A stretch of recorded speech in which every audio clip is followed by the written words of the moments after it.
Gym में workout करता आबिद चोर निगाहों से उसी जिम में मौजूद अपनी सोसाइटी में रहने वाली सनाया सिद्दीकी को देखे जा रहा था। देख के रहा था बल्कि अपनी स्कैननुमा आंखों से सनाया के कपड़े को भेदता हुआ उसमें पोशीदा उसकी खूबसूरती का लुत्फ लिए जा रहा था। उस समय उसे अपने दोस्त सोहेल की कही यह बात याद आ रही थी, यार सनाया ना बड़ी चालू चीज है, तू ये कैसे कह सकता है। आबिद ने जब ये सवाल दागा तो सोहेल अपनी बात को तर्क का जामा पहनाते हुए कहने लगा, उसका पति क्रूज पर काम करता है, 6 महीने से बाहर से नहीं आता है। इतने दिनों की जिस्मानी भूख बड़े बड़े सती सावित्रियों को चालू बना देती है।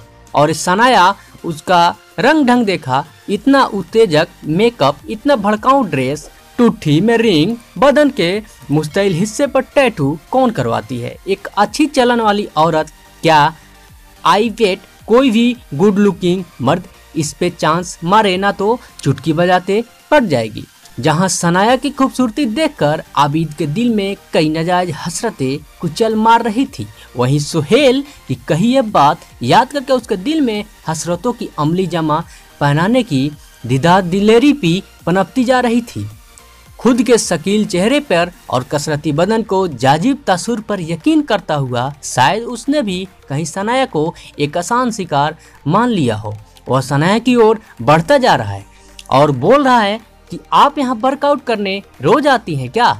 आबिद ने अपनी सतरंजी बिसात की पहली चाल चलते हुए कहा। सनाया ने बोला, हाँ मैं रोज आती हूँ, तभी तो बड़ी जबरदस्त फिगर है।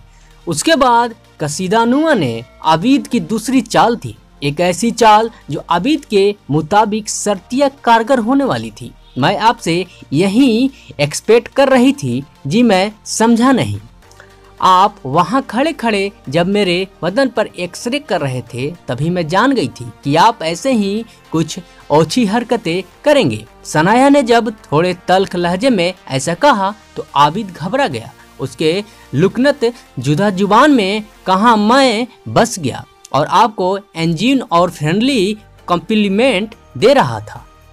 Don't try to be over smart with me, और कहा अपना फ्रेंडली कॉम्प्लीमेंट ना अपने दोस्तों के लिए बचा कर रखिए बल्कि मुझे आइंदा इसके बाद अदब से पेश आइएगा, वरना आप जैसे लोगों से निपटना मुझे अच्छी तरह आता है। यह कहकर सनाया वहां से चली गई। आबिद भी बेहरुमती भरा चेहरा लेकर बगल के झांकते वहां से खिड़की से चला गया। इत्तेफाकन इस वाक़ के अगले ही दिन आबिद की फिर से सोहेल से मुलाकात हुई और सोहेल को देखते ही जनाब का पहला जुमला यह था कि यार तू सच कह रहा था यार, ये सनाया बड़ी बदचलन औरत है।